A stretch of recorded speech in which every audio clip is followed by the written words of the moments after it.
écoles techniques, artistiques et professionnelles génèrent, par le biais de leurs apprentissages, des déchets particuliers tels que des briques, du plâtre, des métaux, du bois, des huiles, des produits chimiques, des aérosols, des peintures ou même des cheveux. Des machines-outils très encombrantes doivent aussi être déclassées. Au sein de ces établissements, l'absence de tri des différentes fractions de déchets pose problème. Tout d'abord, les risques d'accident sont réels. Par exemple, si une charge lourde est posée sur une conduite de gaz ou si quelqu'un se blesse car un déchet se trouve dans un endroit inapproprié. Ensuite, les déchets entassés sont évacués sans distinction, ce qui n'est pas une démarche positive pour l'environnement et peut même engendrer des amendes. Aujourd'hui, la ville de Liège, ses écoles et la régie des quartiers de Liège travaillent ensemble pour évaluer l'ampleur du travail à effectuer et mettre en place une procédure d'optimisation du tri dans les écoles concernées. Le rôle du service propreté est d'assurer un soutien logistique aux écoles techniques pour l'évacuation de leurs déchets spécifiques via les bonnes filières de recyclage et ainsi ceux-ci seront valorisés. La régie des quartiers de Liège a mis en place une filière de chantier formatif technique accueillant des demandeurs d'emploi en parcours de réinsertion qui s'occupe de désencombrer et de trier différents déchets qui partent au réciparc qui est géré ensuite par les agents de la ville. Cette procédure d'optimisation du tri comporte plusieurs points. Il s'agit premièrement de déterminer un référent pour chaque établissement. Ensuite, il est nécessaire de recenser les types de déchets ainsi que leur quantité. Dans cette implantation, il y a principalement les sections d'art appliqué et de construction. Qui dit construction dit énormément de déchets.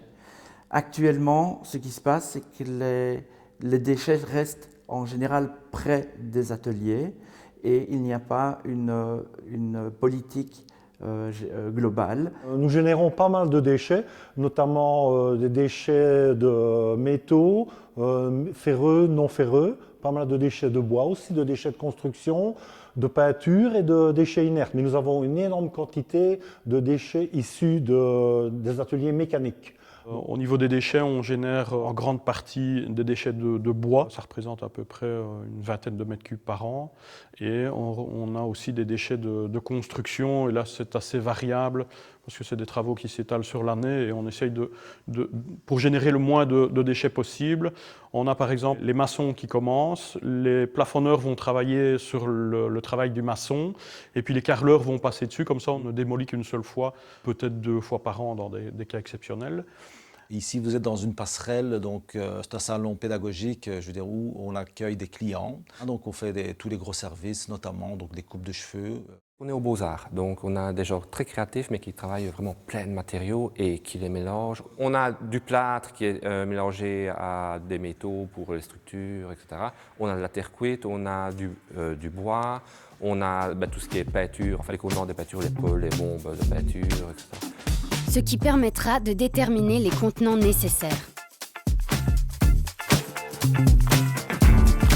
On travaille en parallèle avec la société Air Recycle qui nous permet de recycler donc, les cheveux qu'on coupe aux clients.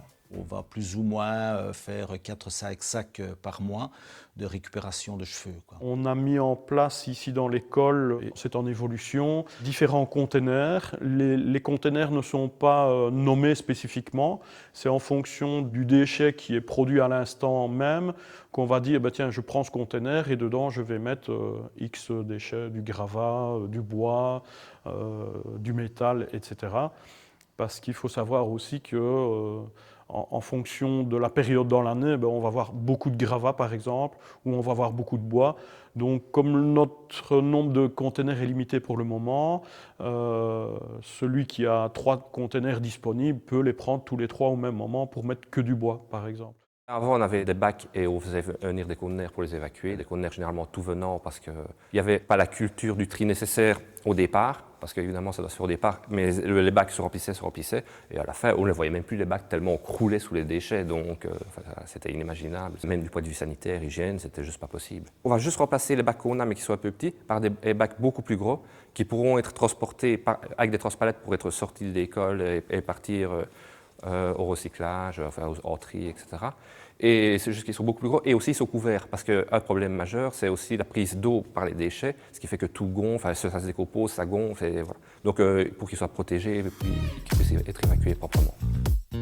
Il est également indispensable de créer un plan de la zone de tri qui sera validé par un membre du SIPPT ainsi que par le personnel s'occupant de l'évacuation.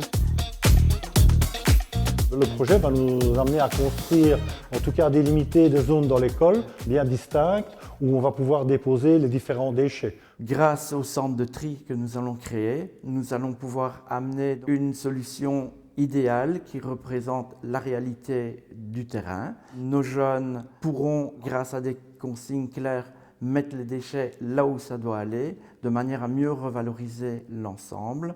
Rien que le fait d'avoir des poubelles dédiées au bois, au métal, enfin à différents déchets, et que ça soit bien visible et remarquable, en fait, ça invite les gens à le faire. Et après, les élèves le font spontanément. Et bien sûr, le fait de réutiliser, donner une deuxième vie à des sections de métal, par exemple, à de la terre, ça, les élèves, ils sont hyper satisfaits aussi. Parce que c'est une manière de se procurer de la matière première à moindre coût. Ce projet, à juste titre, est important pour nous, puisqu'effectivement, il permet d'avoir une meilleure connaissance de la manière dont les tris des déchets se font dans les différents bâtiments. Et pour nous, pour les conseillers en prévention, lors de nos visites, nous avons effectivement l'obligation d'informer les travailleurs de la démarche qui est mise en place par l'employeur.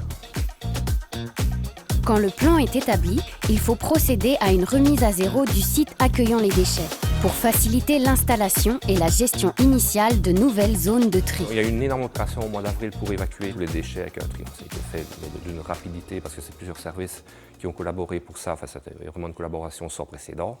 La semaine qui a suivi, une zone de tri temporaire a été mise en place. Donc c'était au mois d'avril. Là, on est au mois de septembre. Et maintenant, on a la zone définitive. Et voilà. Pour terminer, un calendrier d'évacuation des déchets est établi afin de prévenir l'accumulation excessive dans l'établissement. Les services de régie vont pouvoir s'occuper d'évacuation. On en évacue aussi par nous-mêmes. Des sociétés privées viennent aussi pour tout ce qui est évacuation, par exemple, de tout ce qui est fluide automobile. Et on devrait arriver, en tout cas, à zéro déchet restant ici. Et ils sont en général bien retraités, je pense. Une fois que les sacs sont pleins, la société vient les rechercher et eux donc renvoient tous les sacs remplis en France pour recycler les cheveux. Ils vont faire des gros boudins de cheveux qu'ils vont jeter sur l'océan et ce boudin de cheveux va absorber tout ce qui est hydrocarbures, graisse, crème solaire. Donc pour vous dire l'absorption, je veux dire, d'1 kilo de cheveux peut absorber 8 kilos de graisse. Cette nouvelle procédure demande l'implication de tous, étudiants et professeurs, pour garantir ensemble une école saine, sécuritaire et respectueuse de l'environnement. Comme on est dans une école, on apprend aussi à nos jeunes à avoir cette mentalité du recyclage. Ça va, je veux dire, des sacs bleus et jusqu'aux cheveux ici, quoi. Donc, Au niveau de la ville, il y a une politique de tri qui est assez... qui monte en flèche et on doit s'y conformer. De toute façon, c'est un bien pour tout le monde, donc il faut qu'on travaille dans ce sens-là, et tous ensemble.